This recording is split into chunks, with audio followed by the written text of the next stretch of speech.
નમસ્કાર ખેડૂત મિત્રો, આપ જોઈ રહ્યા છો કૃષિને લગતા મહત્વના સમાચાર તરફ નજર ફેરવીએ તે પહેલા વિડીયોને લાઇક અને ચેનલને સબસ્ક્રાઇબ કરવાનું ભૂલતા નહીં।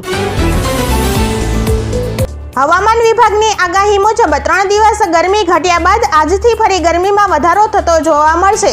ગરમીનો પારો 43 ડિગ્રી સુધી જાય તેવી શક્યતા છે।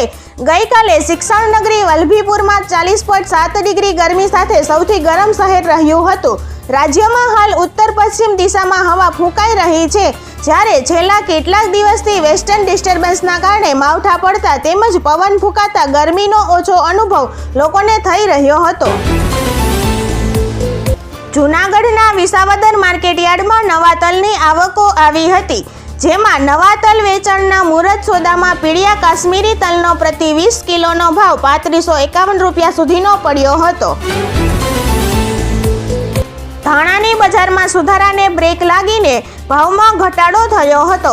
ધાણા વાયદામાં સતત બીજા દિવસે મામૂલી ઘટાડો થયો હતો। રાજકોટ યાર્ડમાં ધાણાના ભાવ 1350 રૂપિયાથી 1775 રૂપિયા સુધી અને ગોંડલ યાર્ડમાં ધાણાના ભાવ 1001 રૂપિયાથી 1851 રૂપિયા સુધીના બોલાયા હતા। ચણાની બજારમાં 200 રૂપિયાથી 300 રૂપિયાની તેજી આવી હતી। રાજકોટમાં પીળા ચણામાં ભાવ ગુજરાત મિલ 3માં રૂપિયા 1150 થી 1190, સુપર 3માં રૂપિયા 1190 થી 1240, કાંટાવાડામાં રૂપિયા 1200 થી 1500 અને એવરેજમાં રૂપિયા 1030 થી 1120 સુધીના ભાવ બોલાયા હતા। મહુવા માર્કેટિંગ યાર્ડમાં સફેદ ડુંગળીના 1,10,000 કટાની આવક થઈ હતી અને ભાવ 212 રૂપિયાથી લઈને 298 રૂપિયા સુધીના બોલાયા હતા। યાર્ડમાં આજે લાલ ડુંગળીની 9,321 કટાની આવક નોંધાઈ હતી, જેના પ્રતિ 1 મણના નીચા ભાવ 100 રૂપિયા અને ઊંચા ભાવ 302 રૂપિયા સુધીના નોંધાયા હતા। યાર્ડમાં કપાસની 100 ગાંસડીની આવક થઈ હતી, જેના પ્રતિ 1 મણના ભાવ 1,090 રૂપિયાથી લઈને 1,415 રૂપિયા સુધીના નોંધાયા હતા। સોના ચાંદીના ભાવમાં ઉછાળો।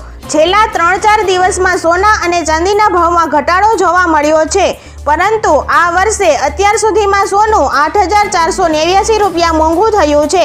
1 જાન્યુઆરી 2024ના રોજ સોનું 63,352 રૂપિયા પ્રતિ 10 ગ્રામ હતું, જે હવે 71,841 રૂપિયા પ્રતિ 10 ગ્રામ પર પહોંચી ગયું છે, જ્યારે 1 જાન્યુઆરી 2024ના રોજ ચાંદી 73,395 રૂપિયા હતી, જે હવે 80,576 રૂપિયા પ્રતિ કિલો પર પહોંચી ગઈ છે।